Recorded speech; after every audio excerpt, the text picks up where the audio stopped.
Hundreds demanding justice for yet another woman killed in Mexico. 88 contados en lo que va del año del 2022. Nosotras contabilizamos 88 feminicidios aquí en Morelos. Have you ever considered the risks Mexican women take, especially living among day-to-day cartel violence? In a world where innocence and cruelty collide, these heart-wrenching cases serve as a haunting reminder of how easily life can be taken away. Today, we're diving into the gut-wrenching case of Maria's kidnapping and grisly demise. Brace yourself as we dive into the chilling case of the woman who was murdered and put in a fridge by the cartel.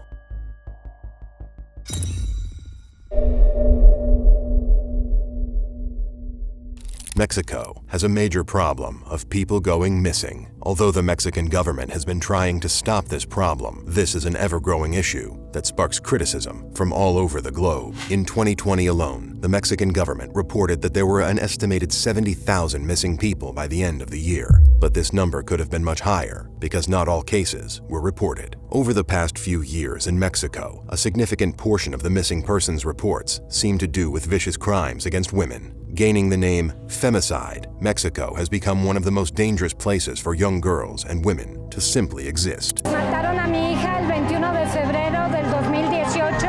La mataron, le destrozaron la cara. Yo soy una madre que me mataron a mi hija. Y si yo soy una madre empoderada y feminista, y estoy que me carga la chingada, tengo todo el derecho a quemar y a romper.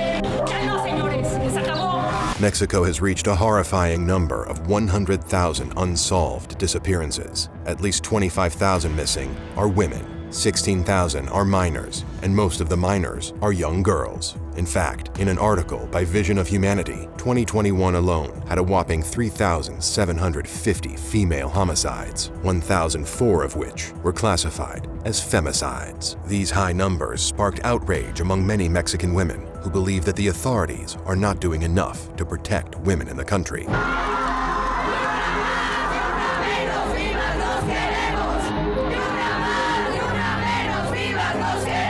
One of these horrifying cases was the case of Ariadna Lopez, affectionately called Ari. The 27-year-old was a mother to a beautiful 5-year-old and was loved by everyone she came into contact with. Sadly, her life took a tragic turn when she disappeared from her home on October 30th, 2022. Her lifeless body was later found on the side of a highway in Morelos, Mexico. The state of Morelos, where Lopez was found, has one of the highest rates of femicide in the country. Que aclaren la verdad. Ni ellos, ni ustedes, ni nosotros, ni alguien nos puede contar qué realmente fue lo que pasó. The authorities claimed she had died of alcohol poisoning, but based on the scratches and defensive wounds on her body, Ari's family and friends believe she had been one of the many victims of femicide in Mexico. The disregard from the authorities and longing for answers led to Ari's community putting on a massive march to draw more attention to her case. Hundreds demanding justice for yet another woman killed in Mexico. Now, a large majority of these cases are linked to organized crime. More often than not, the cartel kidnaps a person they deem guilty of some heinous act against the organization. They would then put this person through a world of pain in an attempt to use them as an example. On the other hand, some cartels kidnap people for their own enjoyment. There's no apparent reason. They just do it to instill fear in the community. Unfortunately, in the case of 16-year-old Maria Fernanda Garcia Alvarez, her kidnapping was at the hands of the cartel. When this case broke, many argued she was not completely innocent. Nevertheless, no one deserves the tragic treatment Maria had to endure.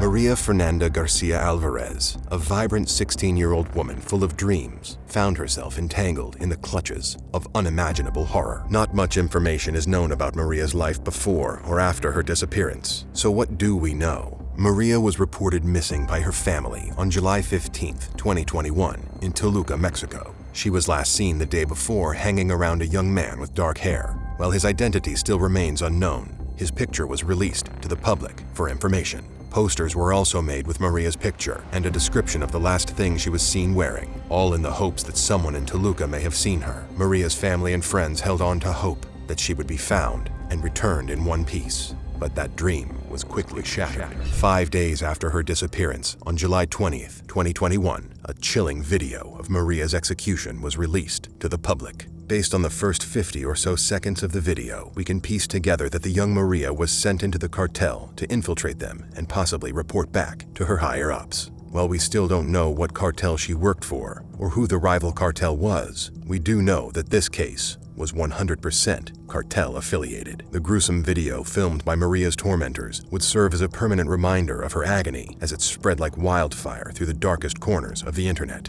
The world bore witness to her pain, prompting shockwaves of outrage and despair. Now, her family would be forced to relive the torture their loved one was forced to endure.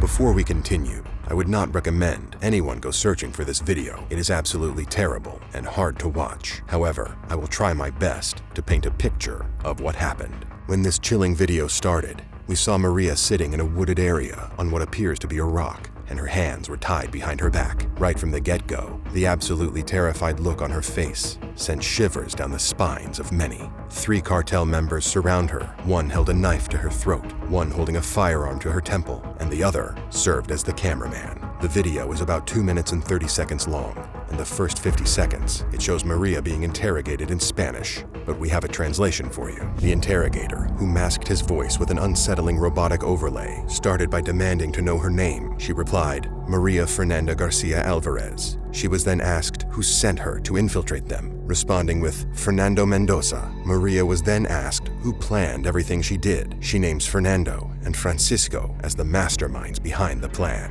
Then, the interrogator asks her for the names or nicknames of anyone else who infiltrated them. Possibly, in an attempt to save her own life, Maria gave up the names, Oscar and another inaudible name. In the final question, she was asked who she reported all the information to. Maria responded that she told everything to Fernando. Now you'll see if you want to play with us. And Maria's slow, agonizing demise began with that final statement from the cartel member. It isn't exactly clear who the people Maria named are or who they worked for. It also isn't clear who her kidnappers were. However, based on the interrogation, it's safe to assume that young Maria had gotten herself tangled in a web of cartel drama. Not gonna lie, this fact led to some people claiming that she was not as innocent as she was made out to be. Still, Maria was not only a human, but she was a child.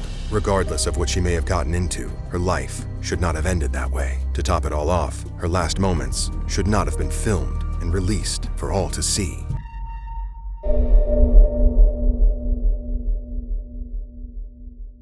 When her interrogation was over, Maria could be heard pleading for her life. Her blood-curdling screams could be heard as the clearly inexperienced executioner sawed through her with a dull weapon. Her torture was endless, and it took about 1.5 minutes for Maria to finally succumb to her injuries. Maria's body could be seen jolting from the shock, so much so that the other man held her down to stop her movement and covered her mouth to muffle her screams. Now it was clear that Maria's attackers were inexperienced, which made the ordeal even worse. To begin with, using the dull blade meant that there was more friction being used to cut Maria. This meant that what she endured was way more painful than anyone could imagine. Not only was Maria conscious through the entire ordeal, but one of the attackers held his hand over her mouth and nose to muffle her screams. This means that Maria would have most likely been slowly suffocating on top of everything else. As the attack went on, the pitch of Maria's cries can be heard changing once her voice box was severed. When her attackers realized what they were trying was taking too long, they started jabbing her in the torso and neck. Due to the dullness of the weapon, those wounds were not as effective as the attackers may have thought. Not only that, but none of the initial jab wounds were fatal. This meant that Maria would have been slowly bleeding out internally, while there was a gaping wound on her neck and her oxygen was being restricted. In the end, the attacker made one final puncture through Maria's throat. A heartbreaking crunch could be heard as the weapon hit bone, and a gurgling sound escaped as she took her last breath. But that wasn't all for the gruesome video. Sickeningly, her attacker could be heard breathing heavily as though he just ran a marathon. Then they can be briefly seen showing a peace sign to the camera, as though they were proud of what they had just done.